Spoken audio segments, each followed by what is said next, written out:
East Africa has a depth and distance running right now which has never been seen in the world. While Kenya may have less people in their country than in the United States, I would say in terms of actual runners that are in shape, they probably dwarf the United States by 20 times the number.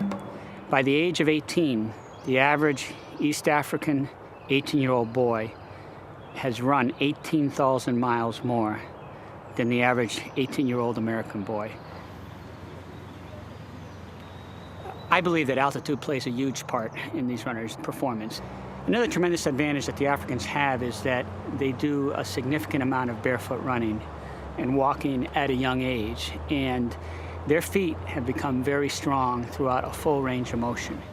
Someone who hasn't worn shoes, their feet are just stronger looking. They're also wider. It looks like their feet have been in the weight room.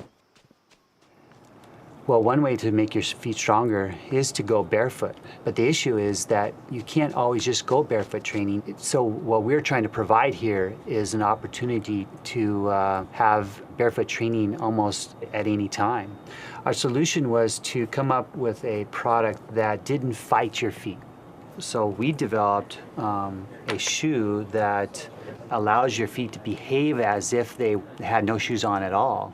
When we were hearing about this barefoot running from the Innovation Kitchen, I decided to go out on the grass and set up an experiment where we would actually look at barefoot running on grass and see were there any biomechanical differences between what we typically think about in running with footwear versus what was happening on the grass, and then work with the design and development team to try and apply that to footwear. The solution was to take a look at how we could take a solid object such as our sole units and really allow the foot, the small intrinsic muscles, to be more in control.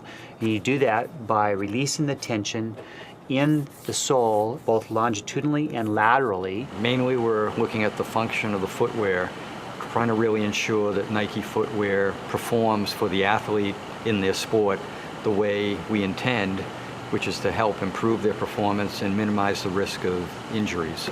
You can benefit from using Nike Free from even just walking around in it or doing your warm-ups in it. So you don't have to be running to be able to benefit.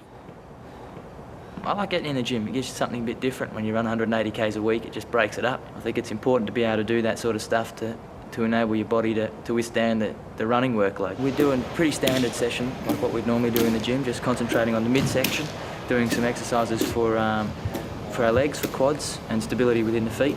That's pretty important, obviously, with track running. You've got to concentrate on your core and your hips so that once you start to get fatigued, you can keep your posture and keep your stride length and things like that. We need to wear shoes because of the environment that we're in and to protect our feet and so forth. But at the same time, doing some barefoot running or running in, for instance, some shoes that allows your foot to function as if you were running barefoot, that's a real important part. Athletes are going to strengthen those feet, and they also are going to keep themselves more injury-free.